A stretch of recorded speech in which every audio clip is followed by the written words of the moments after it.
happy Monday. Happy spring equinox. Do you guys feel the energy in the air? I mean, folks, we are on a new ride and the wind is filling our sails and it is gonna be good.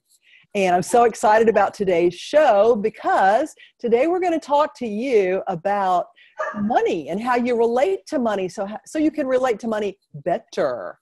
My guest today is Katana Abbott. Katana is a certified financial planner. She's a life and legacy wealth coach. She's a contributing author on 3 different books, and she has her own radio show. It's called Smart Women Talk Radio. It's got over 1 million subscribers. Katana started off in poverty, and she knows all too well the struggles of trying to achieve financial security. At the age of 48, she sold her $1 million financial planning practice to launch Smart Women's Coaching, where she offers private wealth coaching and transformational retreats to Costa Rica and Panama. Over the last 30 years, Katana has developed a unique approach to helping women create prosperity and a life they love. She's also a founder of the nonprofit Smart Women's Empowerment, where she just launched a new free course called Unlock Your Financial Power, the key to health, wealth, and happiness. So come take her course and join her on her website. Her website is katanaabbott.com. That's KATANAABBOTT.com. Welcome, Katana. Hi, Jean. How are you? Oh, I am fantastic. You know, and I'm so, I'm so excited about actually chatting with you today. It's been too long. You know, we used to do this on a regular basis, and it's time to, crank that back up again. Yeah. And, we really have we lost touch? Not really lost touch. You never lose touch, but it was exciting to connect with you again. Exactly. And, I shared a teeny bit with the listeners about, your roots and how you got started. You had a pretty difficult childhood, and you managed to turn that around through your positive thinking and all the tools that you gathered over the years into something that's really incredible. I mean, you live on a beautiful lake in Michigan with a wonderful husband, and it's all good. It's what all of us want to achieve in our lives. So can you just talk briefly about your journey and how it got you to the work you do today with women? Well, I believe that, we all, and I'm sure you do too, that we all choose our path, what we want to come down here and learn. Because I really do believe that this is a school, and then the experiences that we have here are our lesson. And so I don't think there was any mistake about what happened, but it took a while for me to figure that out. And when I was 6 years old, we had a great life. But my father went out duck hunting for Christmas dinner. He was in the military. He was in the Army. He had re-enlisted. He had a Purple Heart from the Korean War. And he went out duck hunting and he drowned. So when he drowned, it was so devastating for my mother and she wanted someone to take care of her. That was, back in I guess it was 64. Mm-hmm. And she didn't have skills. So she moved back to Michigan, and she joined her church here and drove the school bus. We were having a really good life because the veterans take great care of the widows. And so she was able to pay cash for a house, and she was able to get veterans and Social Security benefits. And so we had nice income coming in, health insurance. But she really wanted her Prince Charming. She wanted someone to take care of her. So she married someone who ended up being a monster. And I won't go into any details about it, but super abusive and physically, emotionally. And I'm going to leave it there because it's another story. And so the next 9 years were living hell. And you would think that I would have learned, right? But we often go back to the familiar. And so at 18, I moved out. I had the GI Bill. And so I was going to college, and I met this debonair guy who wanted to marry me. He just wanted his green card, apparently, and to keep it. He was a professional student. And so I married him, even though, Jean, in my heart, I knew I knew, but I thought I could change him. I mean, this is a common story. We go back to the familiar. Well, of course I couldn't change him, so I ended up with my own monster. But I was such a strong person. We all have these different money personalities that we'll talk about, and already mine was forming, and it forms before you're 7 years old. So, I got out of it. And so I thought, what the heck am I going to be able to do with my life? How can I support myself? Because when I married him, I lost my tuition, which was my father's legacy. So, there could have been a lot of regret about that, or resentment or anger. What I did is I found a job at a company that had free tuition, and actually they reimbursed. They had health insurance. They had all these wonderful benefits. And you would think that I would have been like so thrilled about it, right? And it was perfect, but it wasn't. And this is what I want to share with you, is that I was working as a clerk typist, and I was horrible at it. So I could have stayed there for the security, but instead I left. And I thought, what can I do? And I remembered, because I went to parochial school, I was always fundraising, raising money for the poor and the needy, collecting holiday dollars, selling these Texas fruitcakes, which I'm sure some of you have had. And I said, I can sell. So I got a job working with business owners trading services. I was super successful. I loved it. It was fun for me. So what would have been so some people might be fabulous at clerical and they could have stayed there. But I realized I needed to come do this. So anyway, to make a long story short, all those things that happened to me when I was younger and the people I met, I just want to share this. Don't ever regret anything, because the people that I met when I was doing that business owner bartering service later became, because I ended up going into financial planning later. I sold cars, sold my husband, met my new husband, Mark, who I've been married to 30 years. Now, I sold him a car. I got a job then in financial planning, and I had actually interviewed there back when I took the job in sales. So again, I wasn't supposed to be a financial planner yet, but I ended up getting into financial planning, and the people that I met at that very first sales job became my wealthiest, most prosperous clients, and they changed my whole life and my whole practice. So, that is really a story of going from total adversity to total abundance. And, you said I sold my practice for $1 million. I was there 20 years and built this wonderful practice. And I was able to sell that because I set up all these systems and a team, because you cannot do this alone. And from that, I know I'm telling too long of a story, but from that, it gave me the funding so I could come do what I'm doing today. Absolutely. And I think we've all got a story like that. And, you say that we all also have a money story. Yeah. So what are these money personalities? What are these money stories that really drive our relationship with money, be it good, bad, or ugly? Well, I mentioned that we all have a money story. And so mine was formed back when I was a little girl. Mm-hmm. And so that's why I was able to take off and do what I wanted, what I really wanted to do in my soul, even though I didn't know what it was. But, every single woman has these disempowering beliefs that hold them back from shining their light, mm-hmm. from asking for what they're worth, and it shows up as undercharging, as undervaluing, overgiving. And I know a lot of you probably are feeling it in different parts of your body when I say this, because it's so true.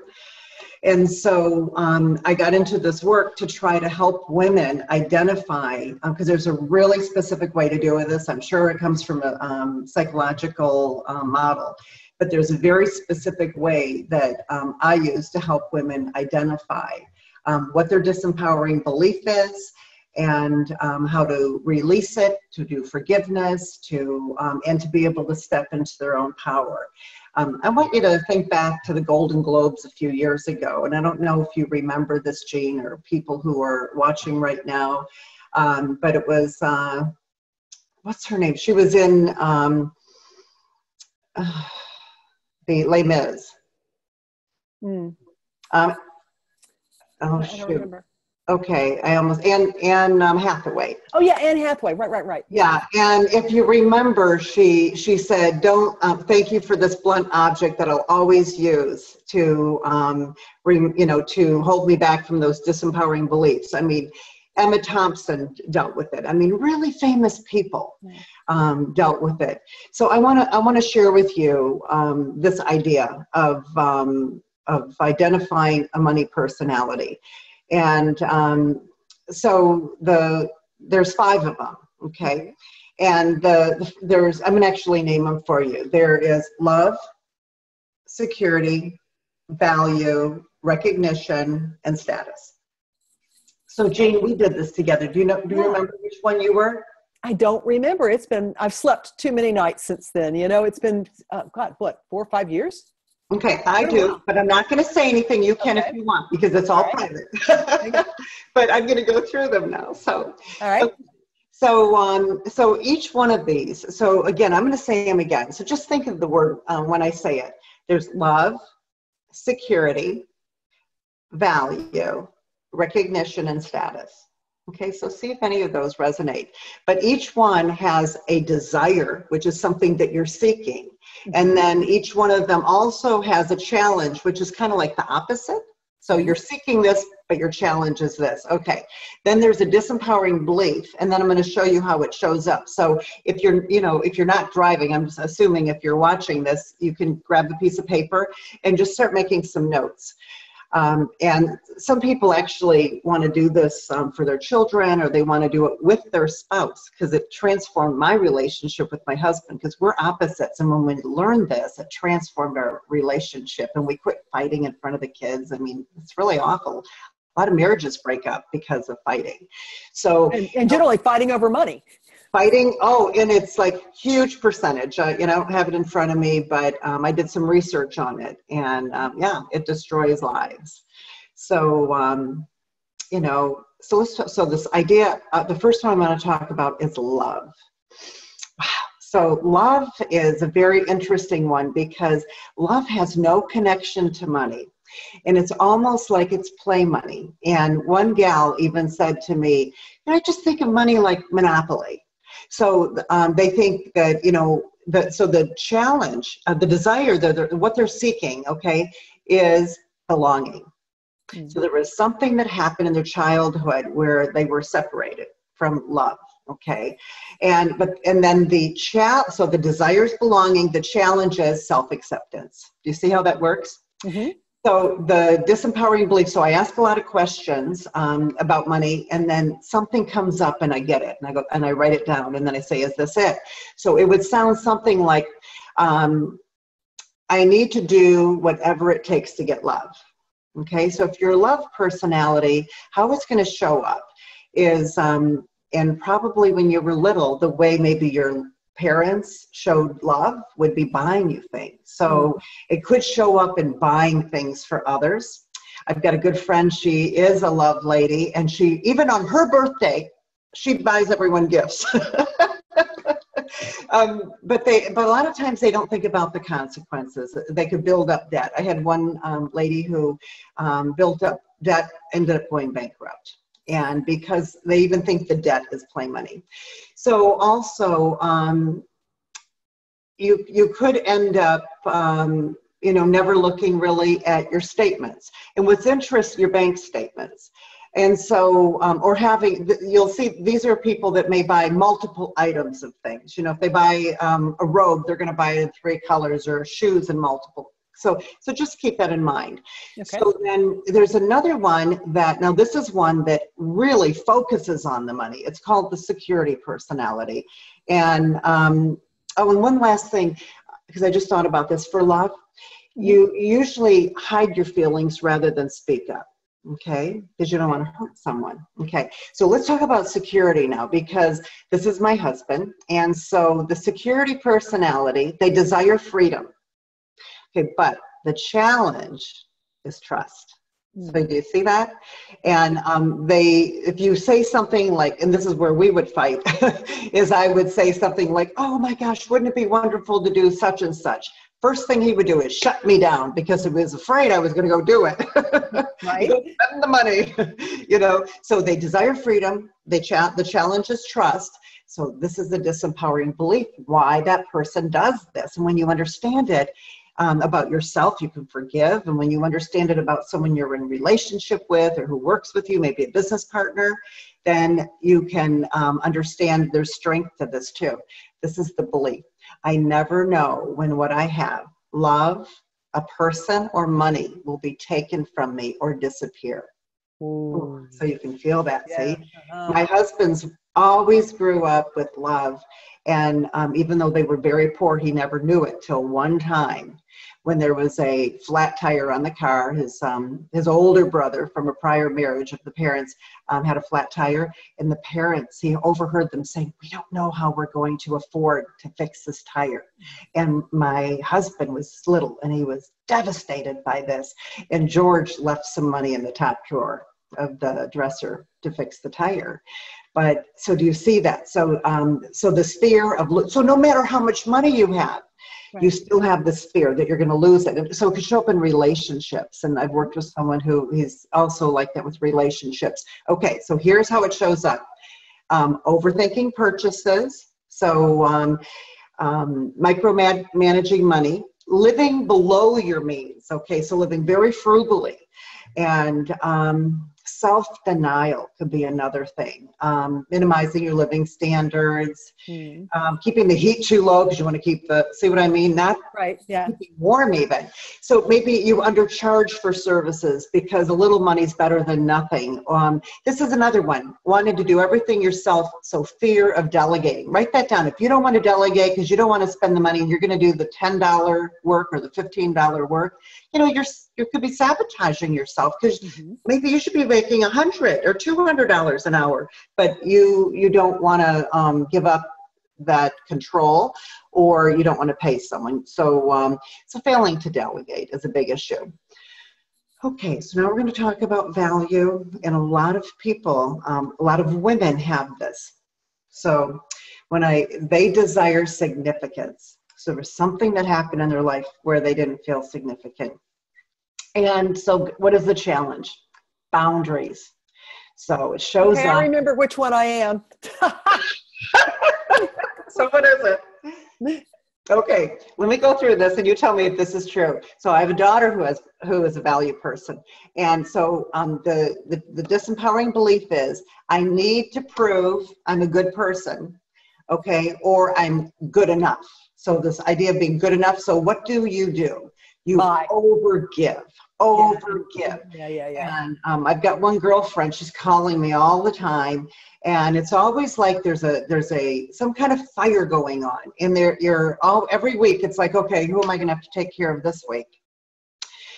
So you're often taken advantage of. And then this is a problem when you overgive, because you could give to the point of resentment.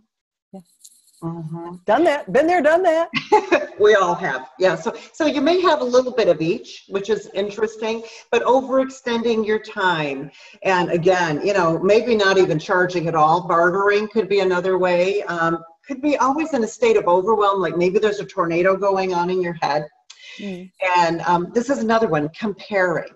Okay. So if you compare yourself to others, not saving enough for emergencies. And this is another thing, creating debt as if, and it's always like, well, something just happened.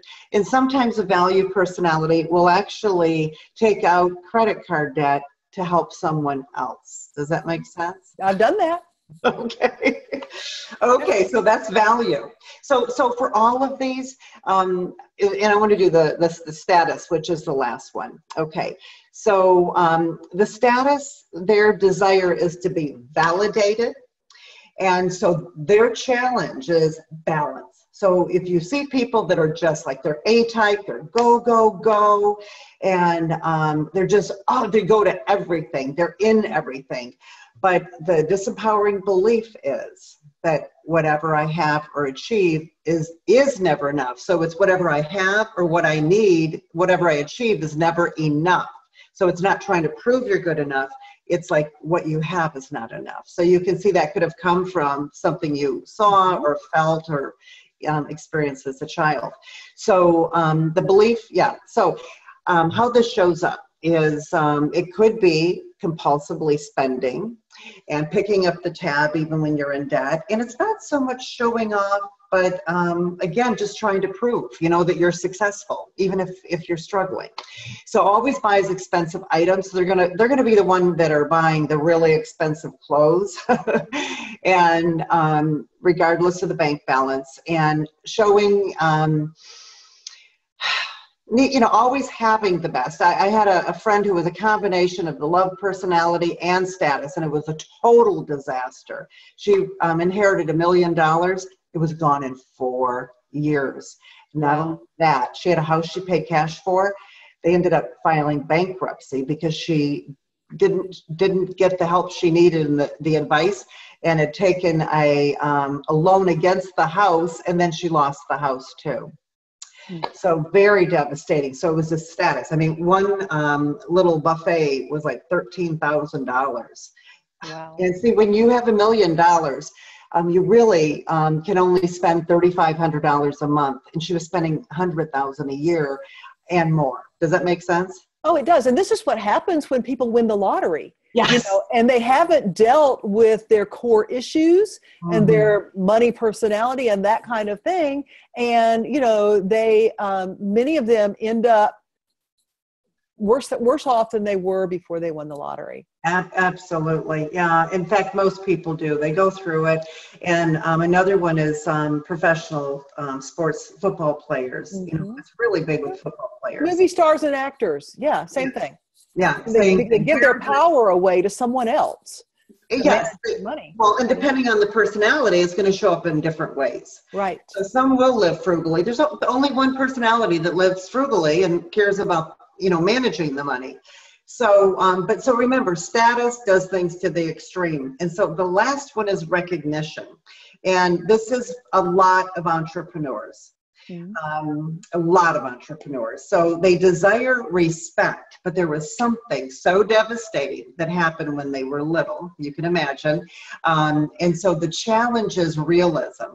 And so there was something so devastating that happened. Think about your life, if you think this might be you, that you create a pretend life in your head as a child of what it could be like. And so those kind of people quite often become the entrepreneurs, the dreamers, the visionaries, Walt Disney. That kind of person that's the very creative. So, I mean, that's why I'm saying there's always gifts about this. So the disempowering belief can be, I need to prove I'm right. can I give a quick example? Sure. Okay.